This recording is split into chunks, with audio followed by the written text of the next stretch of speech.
Okay, so karibu tujifunze kutengeneza applications za Android, na kwenye video tutorial hii tutajifunza namna ya kutengeneza option menu. Okay, so option menu ni menu fulani hivi inaonekana kule juu kwenye navigation bar ya juu kabisa. Ile inaitwa ni option menu. Okay, so nikija kuonyesha, so nikiklik hii icon inashusha menu. Okay, so hapa nina item mbili. Ya kwanza ni current user ambaye ame login. Ya pili akibonyeza log out anatoka. So akibonyeza log out maana yake atakuja kwenye hii hapa login page. Okay, kwenye episode iliyotangulia tulijust kuona namna ya kufetch data na kuja kuzidisplay kwenye application yetu, of course namna hii.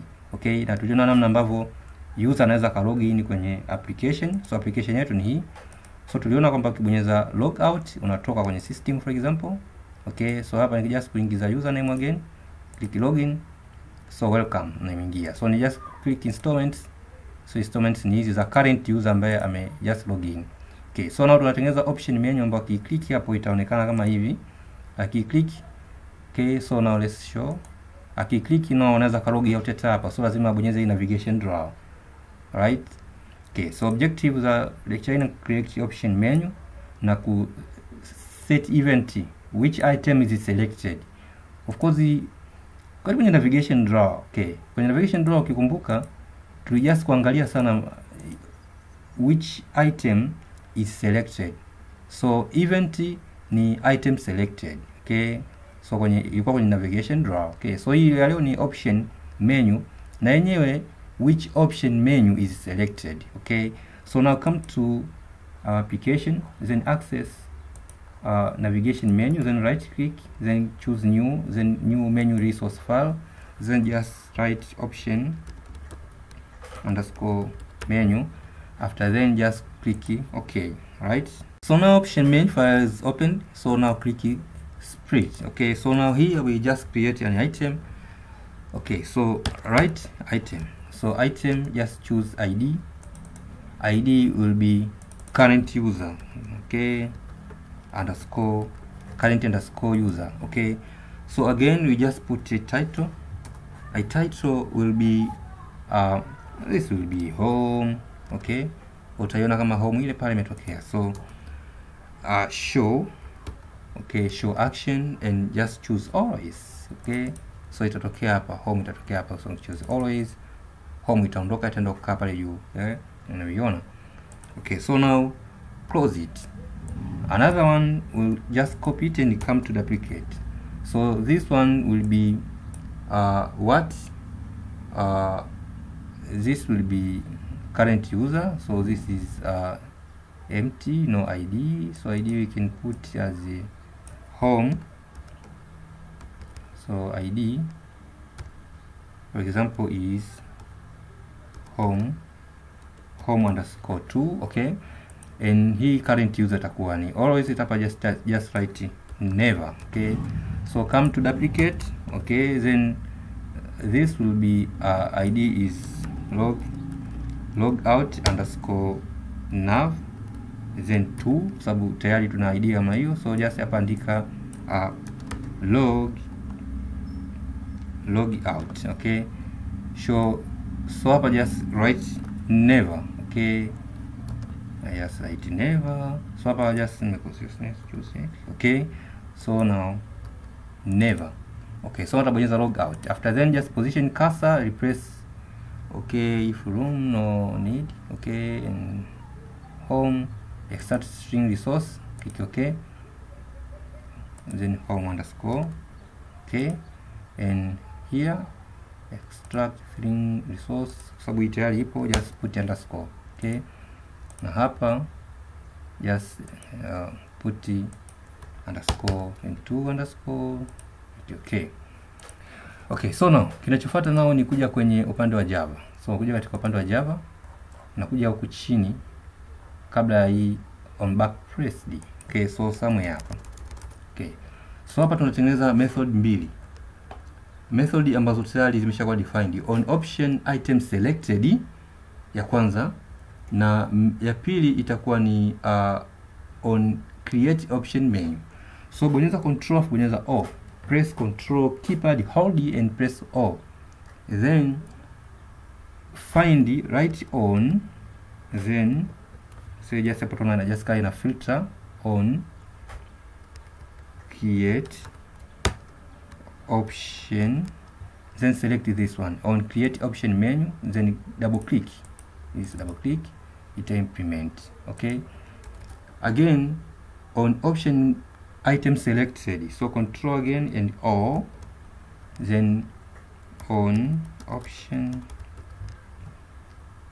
then item selected reason, of course. Okay, so now tunakuja kwenye hii method.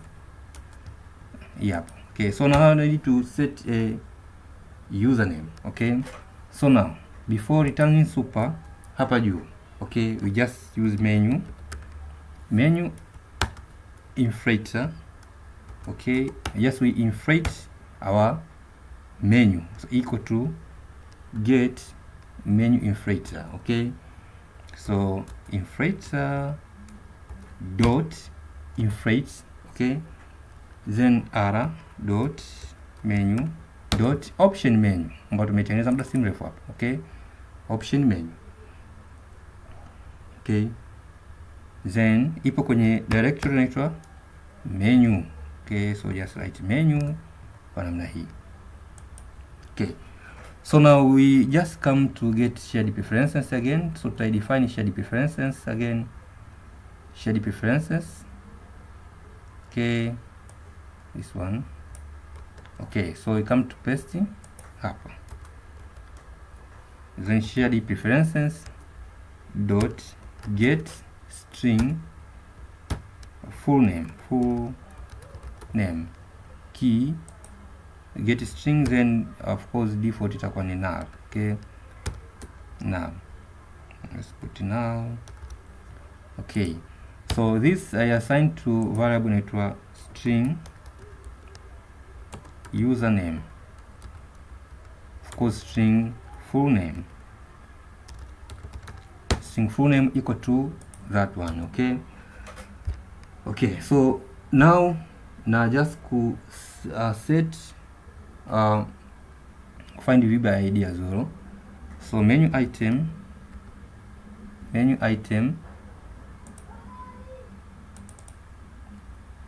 menu item equal to menu. Okay, dot find view by ID r dot id dot current user, of course tumetengeneza muda si mrefu hapo, current user. Okay, in menu item okay dot set, of course set menu item, or sorry, so menu item tunatumia hii object ambayo tumetengeneza hapo, menu item dot set title, which title is username. Okay, full name, then you just come to terminate. Okay, so return what, true, and then you kuondoa hii return false. Okay, so hii just ya ku on option item selected, hii method ikija kubonyezwa, so now we switch. Okay, now switch. Okay, item dot get item ID. Okay, so now case r dot id dot logout nav, of course is logout nav 2. Okay, ikiwa hivyo, now call logout method, logout. Okay, after then hii method may call, so hapa just put break. Okay, just put break. Okay, no, is return true, return true. Okay, so final itakuwa ni just a default. That's right here, but default is return what super dot on option item selected, then item. I think kama haipo just delete it, default ita return. Okay, so after that come to terminate. So where is the logout method? So logout method nakuja kwenye logout method, of course kwenye main activity hapa kuna method ya logout as well. Method ya logout hii hapa. Okay, void logout. So copy it, then just here. Just kama hii. So logout of course ni hii, of course vishatengeneza. So now ita just call hii method na user no ataweza ku logout. So now let's run our application. So click run.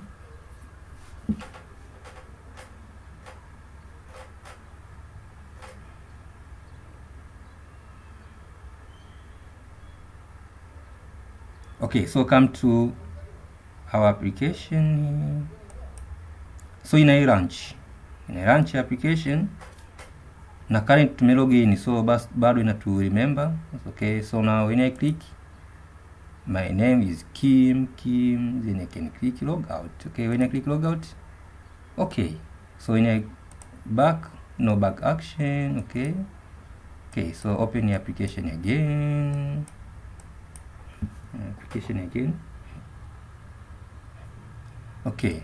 So now login as different user. So 00 for example 2 login Juma. Huyu ni another user. So when I click hapo Juma side. When I come to installments zake ni just 2 installments. Juma has 2 installments. Now nikija katika database, so Juma 002 is hapa na just only 2 installments. So login as a 001. So now log out. So 001. Now login Maria. So when I come to view Maria Jafet, na information zake hizi hapa. So nikija kuja kwenye installments. So installments zake ni nyingi kidogo. So kwenye episode inayofuata tutaangalia namna ya kuseti support page.